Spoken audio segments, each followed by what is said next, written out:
Here we go. All right, crank it up.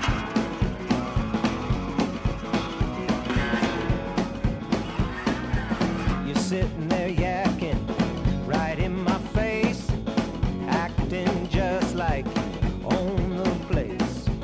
You know if silence was golden. All right, well, welcome to the exchange tonight for storytelling on the theme of fire, the show that you have surrounding you, made by fire. There is work here by 36 artists from 7 central Pennsylvania counties.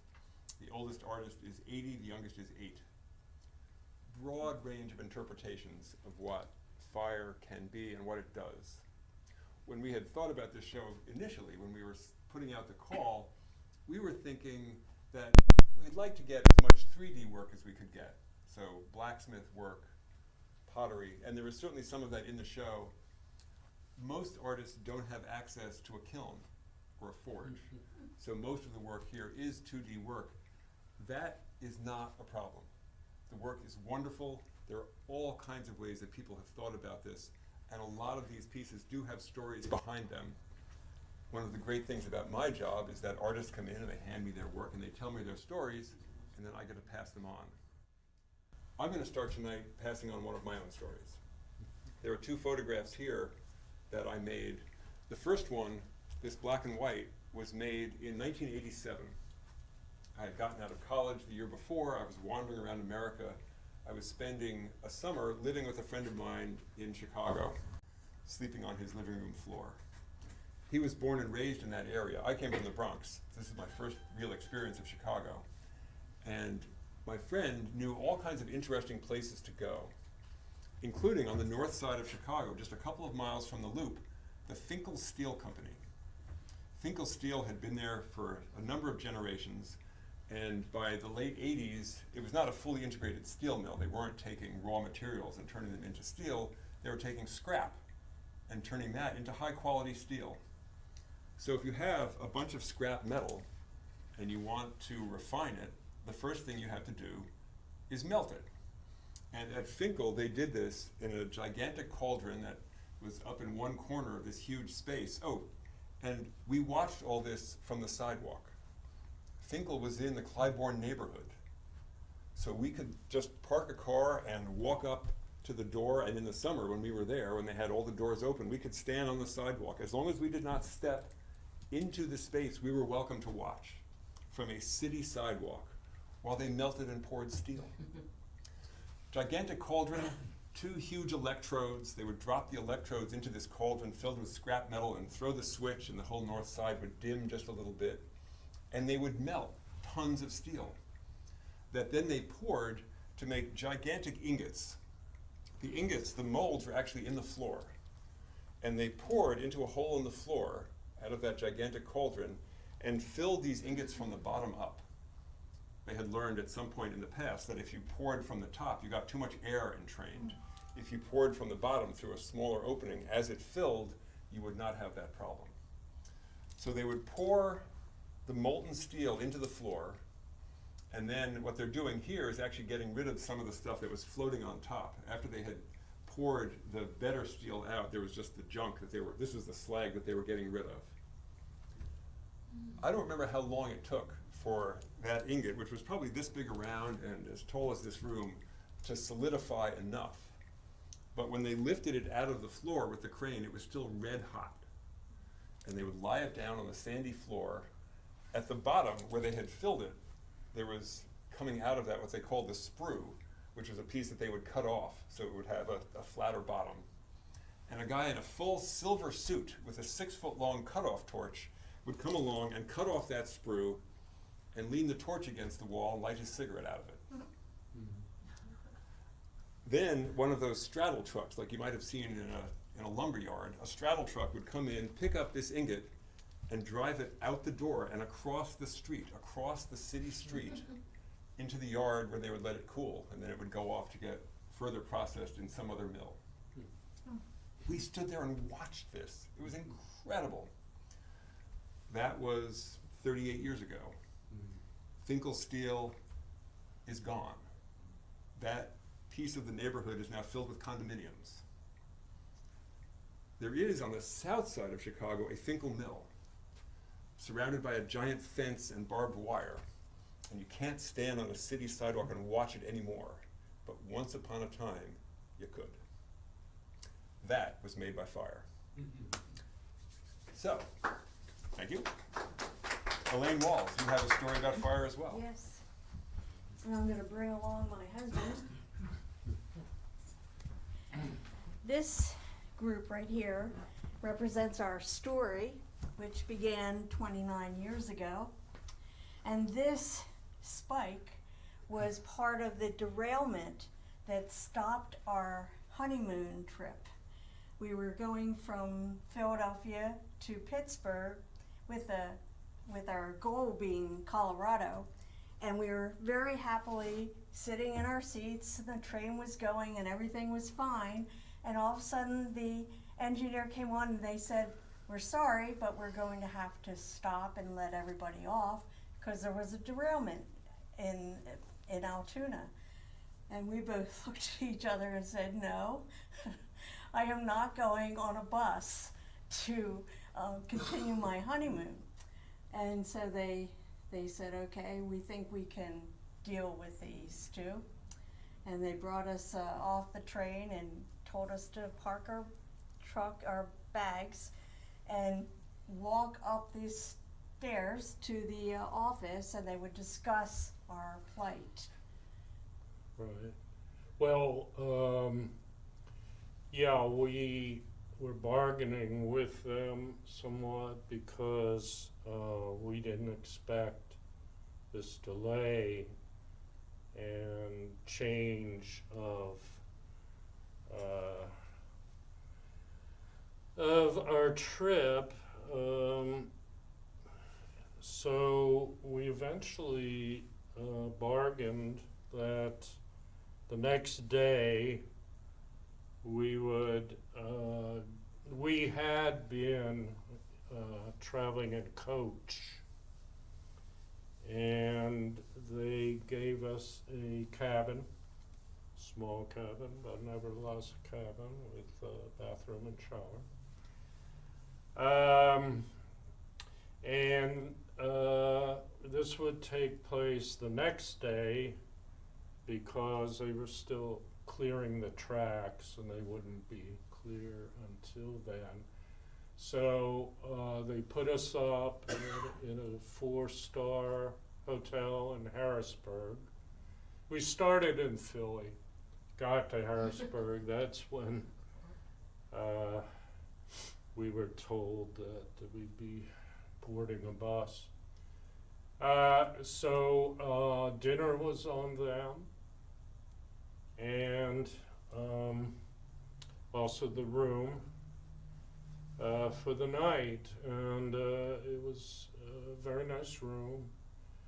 However, before we even got to the room, when we left the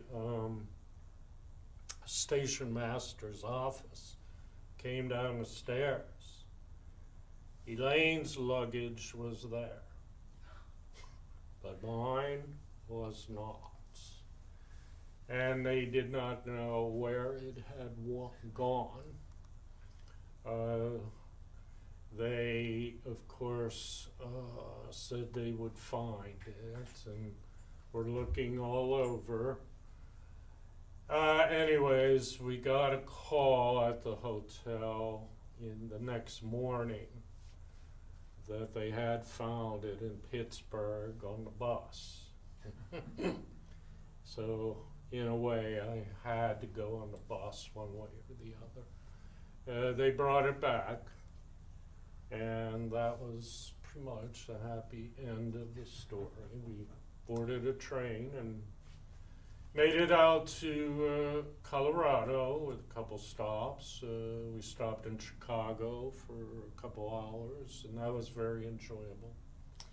Yes, so this has reminded us of that, and that, you know, not to jump to conclusions, that, you know, sometimes a little spike in your life, you know, might lead you in a different direction, but, you know, it turned out well. This photograph, I think you can tell that we haven't changed at all. Not a bit. But thank you for listening to our story. Yep. And there's a train. Yes. That's So- the train, Yeah. really small. Yeah, we hardly fit in it. Okay. I have some poems to read.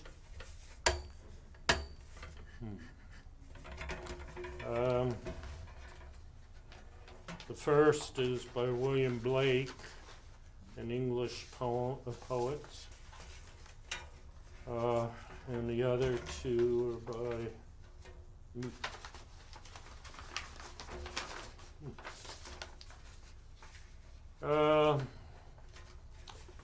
the first poem by William Blake is called The Tiger, named The Tiger.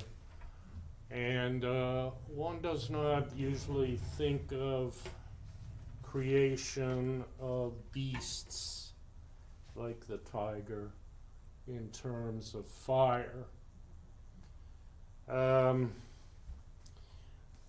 Blake had a way of turning some of the more traditional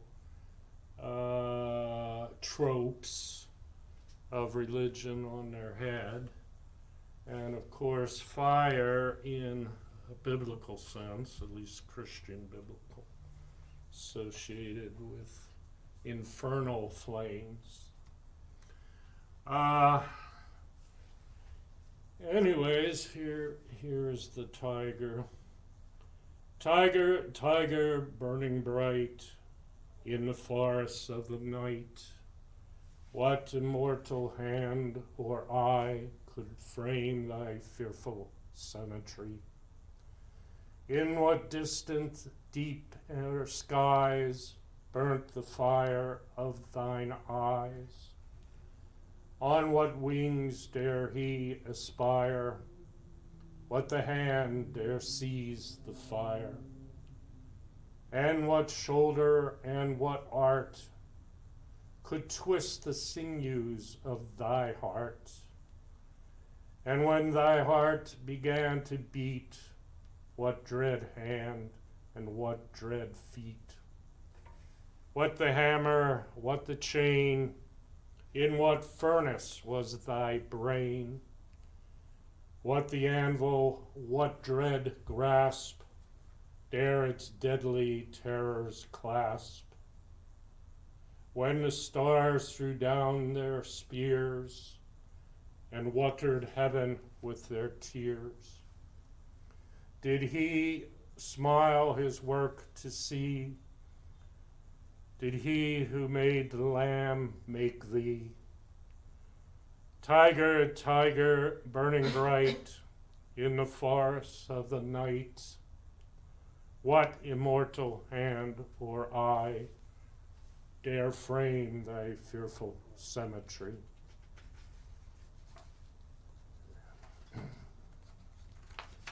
As I said, the other two poems are by me.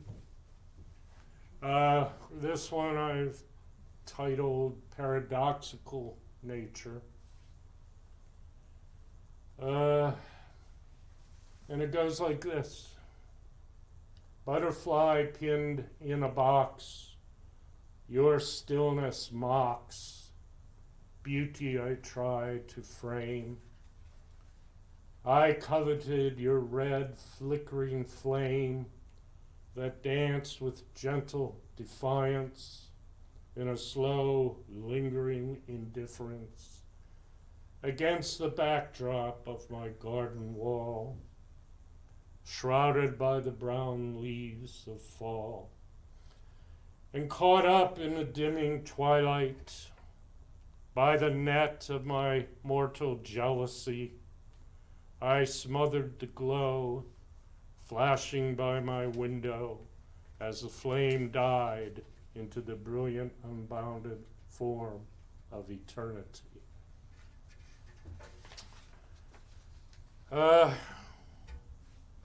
This last one, I guess, does follow some of the tradition we're used to concerning desire and fire.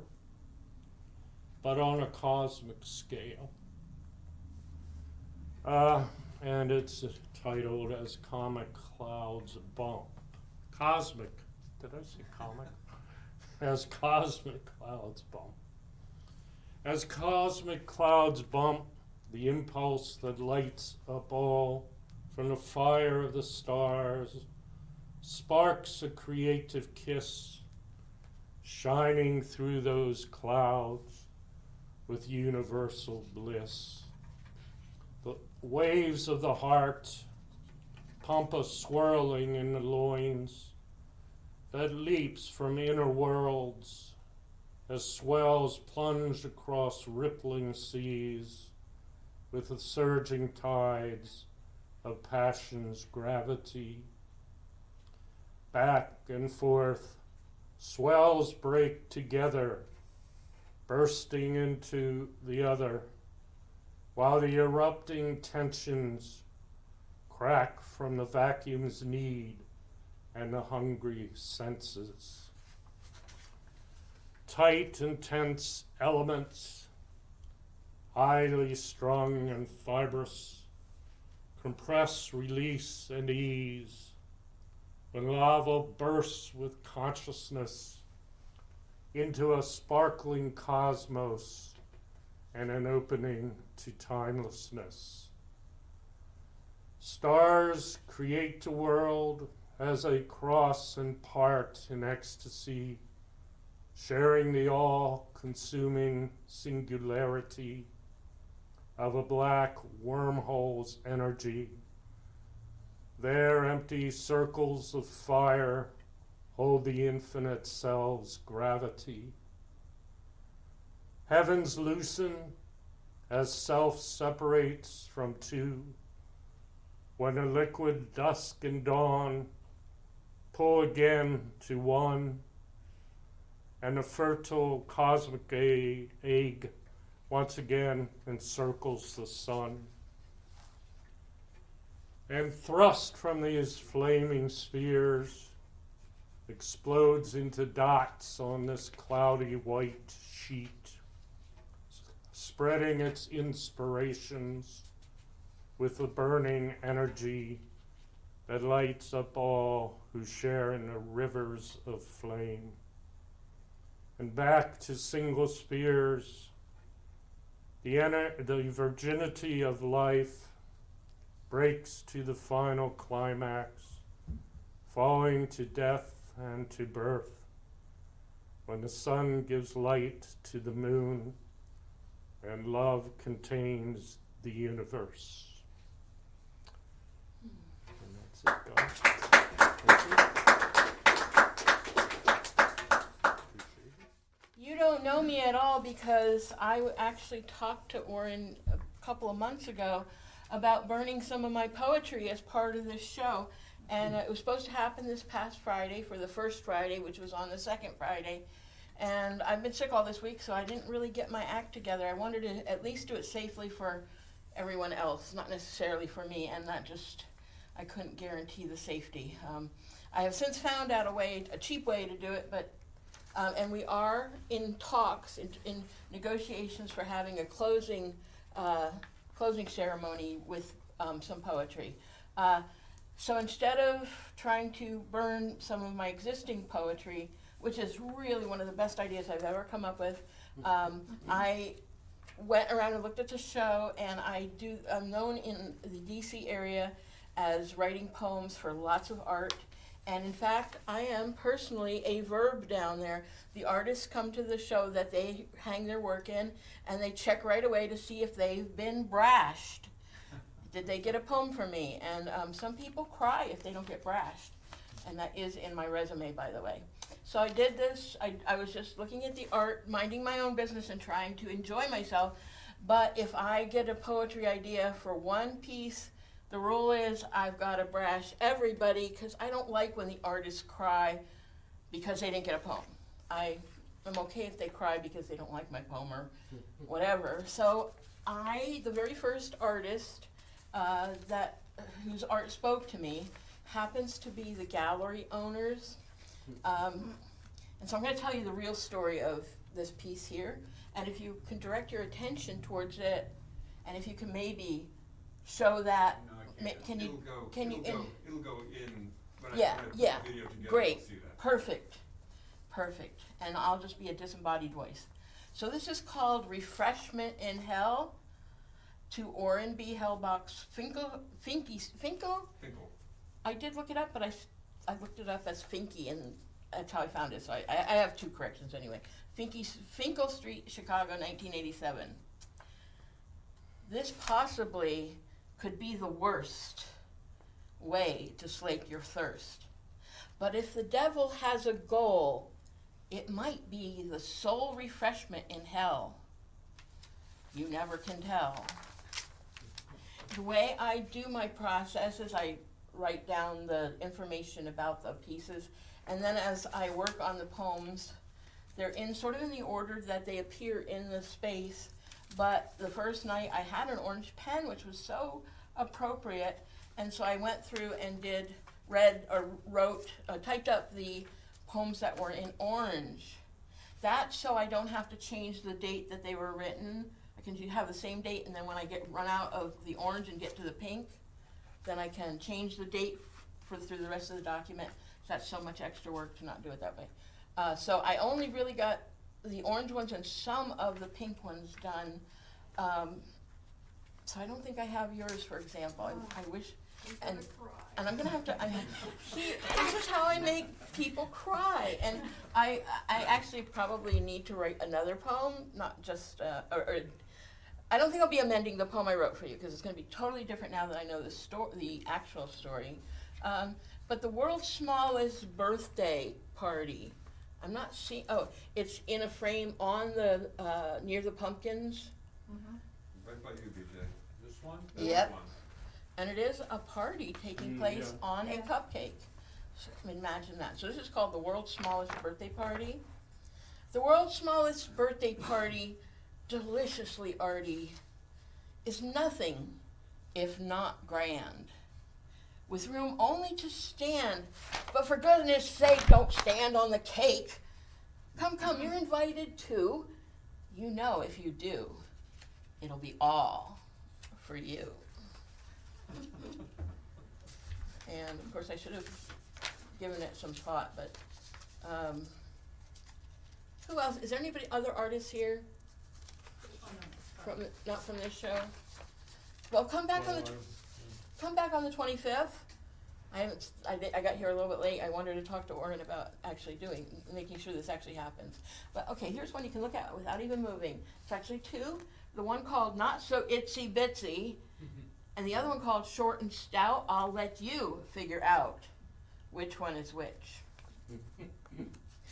Called Perhaps Towards Someone Else's Rejuvenation, which I think is maybe a bad title, but haven't you heard that warning never to accept an invitation from any from any sort of a spider, whether for afternoon tea, most certainly, or rejuvenation in the morning?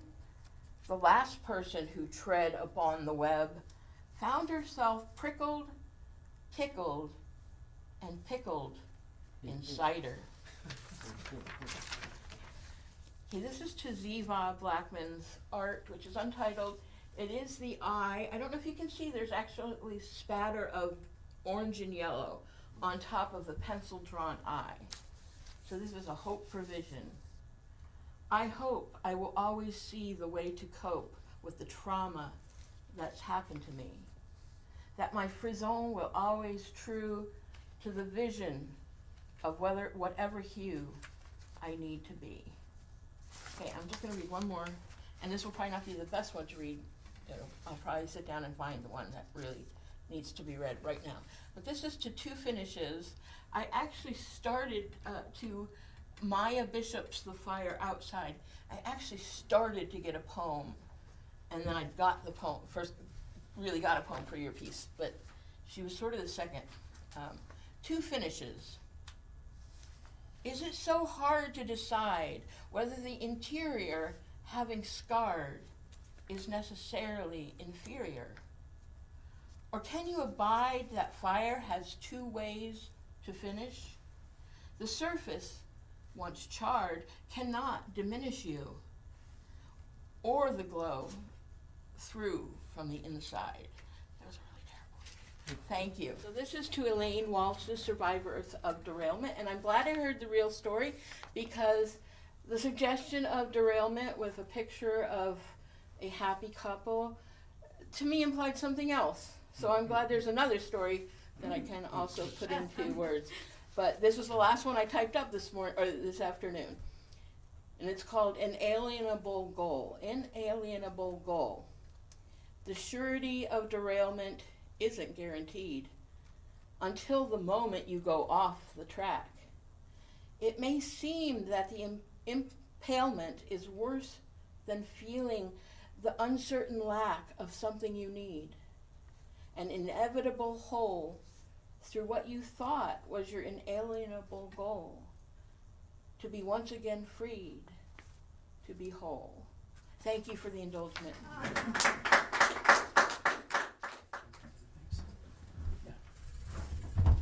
Well, when I saw the ad for this thing, it was a fire, but it was all in capital letters, and so I, of course, went to the internet to see what that was an acronym for, and it's Financial Investment for Retiring Early, and so I didn't think the theme was so related to, but we'll just have to do what we can do.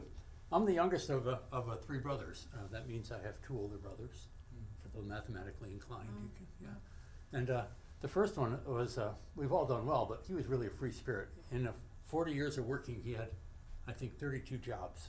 Wow. He'd get mad, and he'd quit and go on to the next job. And yes, he had a wife who worked out. Yes, so that's how we did it.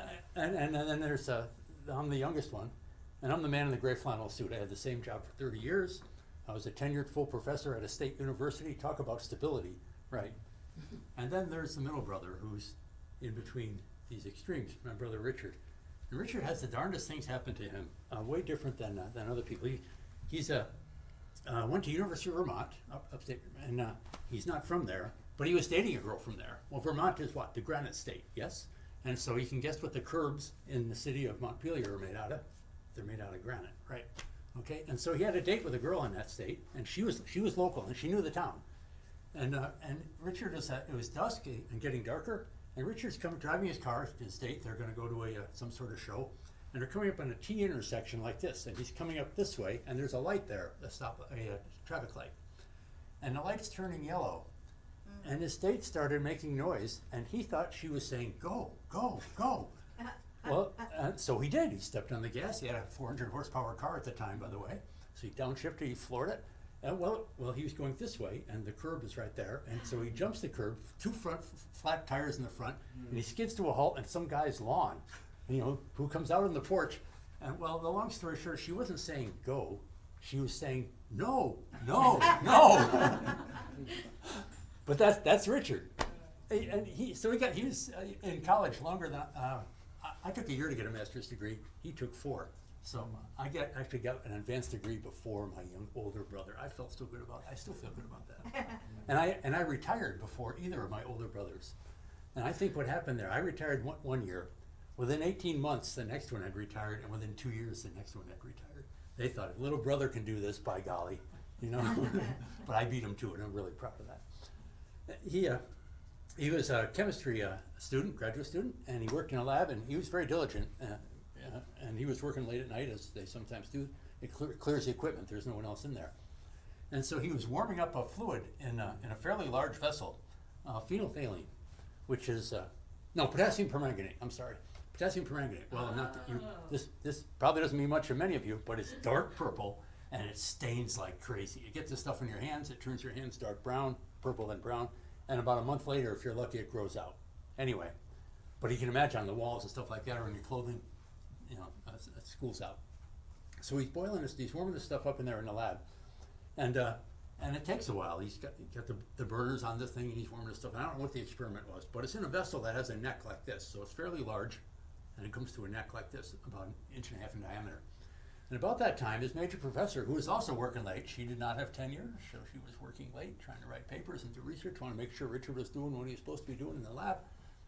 And she sees him standing there waiting. She comes in and said, "Richard, if you put some boiling beads in that, you won't have to wait so long." Well, boiling beads are no more than piece of glass, little glass beads. And he would put them in there, and it's the truth, that things boil a lot quicker because the air bubbles can form on those pieces of glass a lot faster than just the bottom of the vessel. So Richard says, well, he grabs a bunch of these things, pours them in there, and it boiled all right. It boiled like that. And this stuff exploded out the top of the ceiling, out that narrow neck, shoots all over the ceiling, you know, a good part of the lab, and him included, all while his major professor is watching this thing go on. And so, well, he did graduate, but it's kind of amazing that he did. But he did an undergraduate experience in Canton, New York, where there's a little university called St. Lawrence, at the time, St. Lawrence College, and some administrators got a hold of it. Nothing changed about the school except the name, and it's now St. Lawrence University, you know. Well, he went there to study geology first. He was a year ahead of me in high school. So he went there to study geology, which is fine, except that nobody hires geologists, but he loved it. His first year there, he took several geology classes, and then the entire geology faculty quit and moved over to a university about 10 miles down the road. And that was the end of the geology program. And so Richard had a scholarship there. He got some real money from these people. It's an expensive school, like Bucknell. And where was I going with that? Oh yeah, so he had to switch majors because he wanted to keep the scholarship. I mean, the other school is a state school. No way he was going to get money there. And so he wanted to stay at school. So, well, what other sciences had sort of interest him? He had a guy in high school that taught chemistry. The same guy, actually, if I can take you aside for a minute. This was the professor that actually, he was one of those guys, he had a farm, and the reason he worked as a high school science teacher was to support the farm. You ever seen this before? Yep, there it is. And he was telling me this story about these wild dogs were killing a sheep at night, packs of dogs, you could hear them out there, feral dogs. And you could tell them that when they found a sheep, because the sheep didn't like it. And well, that's the way it is. And but he didn't like this because those sheep, that he's going to sell those sheep, And so he soaked some hamburger in phenolphthalein, which is a chemical, and you may know, or you may not, it's the active ingredient in X-Lax. Oh. And about 1 part in 1 million is what's in the X-Lax tablet you take. And he was pouring 3 molar, which is extreme concentration of this stuff in his hamburger out there. And so he puts this stuff out there, and late at night, you can hear the dogs making their way towards the sheep pen, or the field where the sheep are, arf, arf, arf, and so on as they do. And they tell them when they found the meat, because they get really excited. They're fighting over the meat and eating this thing. And then it's silent for a little while. And then the moaning starts, and the moaning and groaning, and these wails from these dogs out there, and that was the last he ever heard of those dogs. Anyway, so he's sort of interested. My brother's sort of interested in chemistry because of this guy with stories like that. Who wouldn't be? And so he was in this. This was in the day when people typed up papers on a device that was called a typewriter. Anybody here besides me ever? Okay, it's slow going. And you don't want to make any mistakes, and you usually paid a typist to do it. You paid her by the page, or him by the page, usually her. And so when you got your typescript back for a paper you're going to submit to a journal or something, you paid just to have the bloody thing typed up. And so his major professor was in his office, and he's got the typescript in front of him here. He's turning the pages to read it. Richard comes in to talk about something. He'd been summoned. Talk about something about the research he was doing in the lab. And he grabs a typist chair. I don't know if you know what these things are, but they're kind of narrow. No arms, and they have 4 wheels on it so that the secretary can roll around. And Richard, being cool dude that he is, he grabs a chair like this, and he swings it up backwards between his legs to sit down on it. Except the floor was all tile and went whang out the hall, and it's clattering around out there in cabinets and so forth. And so he, right back, goes out, gets the chair, comes back and sits on it forward. And Richard, you don't know him, but I do. He's Mr. Casual, and so he's sitting at the guy's desk, right close to the edge of the desk. Anyway, and so he puts his arms on the desk to talk to the guy. Well, he'd been sucking on a lifesaver. Are you familiar with these things? Right. Beach nut lifesavers? They're round. They look like a little tire. And as he speaks, doggone if the thing doesn't pop out of his mouth on its edge, and it rolls over right on top of the paper and plops down on top of the tight screw. Yeah, you just gotta wonder. And his life is full of stuff like that, but now you know a little bit more about my brother Richard. Thank you very much. This is called fireworks. In a flash of diamond light, the white points soar. One gets too hot, then the next. They zigzag to cool themselves, a falling dance of sparkle. One flashes bright, then snaps, strays to the side, weakens, disappears into the night's blanket. The others, still connected, stray toward the fallen, continuous, changing direction like a school of fish, until the points of light are actually heavy, hard dots of darkness, gushing silently toward Earth.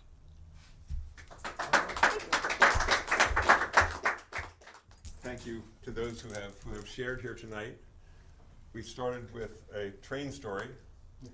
I've got another train story. How many, I mean, obviously Bob and Elaine have ridden on a train. How many people here have ridden on a train? What's a train? How many have seen a steam locomotive? How many have ridden in a steam locomotive? Okay, excellent. So when you rode in a steam locomotive, did you do it at night? The photograph here is riding in a locomotive at night. This is a locomotive that, it lives in Port Clinton, so not that far from here. And at Christmas time, they do trips in Reading, Santa trains. At the end of the night, the locomotive has to get back to Port Clinton. And on a couple of occasions, because I know the crew and they're friendly, I have said, can I come with you? And the answer's been yes.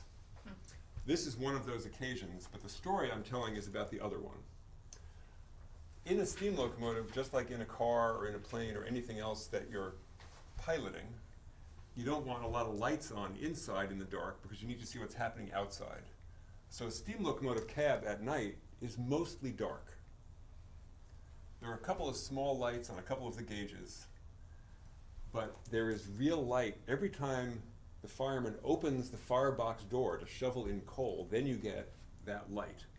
So in this photograph, the light on that photograph is of the fire shining back at that fireman. The other occasion where I rode, the fireman that night was the engineer's son. The engineer at that point would have been in his later 40s, I guess. His kid was about 19. It's 16 miles from Reading to Port Clinton. And that night, the railroad also had a freight train that needed to go from Reading to Port Clinton with a couple of boring diesel locomotives on the front end and a few cars. It was probably about 900 tons worth of train. The engineer on the steam locomotive called on the radio to the engineer of the freight train and said, we'll pull you. Don't do anything. So I'm now in the cab of this locomotive as it comes past the freight train, backs onto the freight train. And when the engineer gets his clear signal, he just opens the throttle. He had told the engineer on that diesel locomotive, don't do anything. Just sit with your hands in your lap. Don't help. So this steam locomotive, not an especially large one that was made for pulling passenger trains, is now pulling 900 tons of freight, slightly uphill and accelerating. We leave Reading, and in the locomotive there's a gauge, the steam pressure gauge, that tells you how high the steam pressure is in that boiler. This locomotive, when the pressure gets to be 210 pounds per square inch, there's a safety valve that lets excess steam out so the boiler doesn't blow up. We leave Reading and the needle is pointing to about 205 pounds. But now we're accelerating up the main line, pulling 900 tons, and the needle is starting to drop. And this kid, this 19-year-old, he is shoveling for all he's worth, and he actually had help. The brakeman on the train, another young guy, the two of them are shoveling alternately from opposite sides of the firebox. When a locomotive is working, it's using steam. So water from the tender is being put into the boiler through what's called injectors. That steam, the water turns to steam. That steam is used to push the pistons to make the wheels go round, and then that steam is exhausted out. So the locomotive is using water continuously. And on this occasion, this locomotive is working hard enough, both injectors on both sides of the cab are on full, continuously. They're using that much water. And these two guys are shoveling, and the needle keeps dropping. At some point I asked how fast we were going, and they told me 35. I think it was faster. It certainly felt like faster. We're screaming through the night. You know, it's dark out. I can't really get a good sense of how fast we're going. But of course, everything is moving. There's just all this noise. The one guy, the brakeman, he poops out. He's done. He sits. Now you've got just this 19-year-old kid shoveling. The pin gets down maybe to 170 pounds or so, and then it starts to rise. This kid's doing the work. For about 15 miles, we're just screaming, throttle's wide open, the injectors are wide open, this kid is shoveling, and that pin is rising. About a mile before the end of this run in Port Clinton, we get to what's called yard limits. And within yard limits, the engineer has to slow down. So the throttle goes in. I can't remember, if, at that point, probably one of the injectors was shut off. We coast to a stop in front of the station at Port Clinton. And literally, at the instant that the wheels stop turning, the safety valve erupts. So this kid had done the work. He has that pin now all the way up, 210 pounds per square inch. The engineer, the brakeman goes back, they cut the engine off, we go up a little ways, past a switch that leads back to the roundhouse. The brakeman throws the switch, the engineer backs onto that lead and then stops so the brakeman can throw the switch again for the main so that freight can keep going. The engineer gets up out of his seat. He grabs his kid, gives him this huge hug and says, "You did a great job, buddy." It's one of the best things I have ever seen around railroads anywhere. This engineer was plainly testing his kid, and the kid passed. One of the most exciting things I've ever seen. That photograph, I did not get a photograph as good of that kid doing the work, but this one always reminds me of that. So thank you all for being here. Yeah, that's great.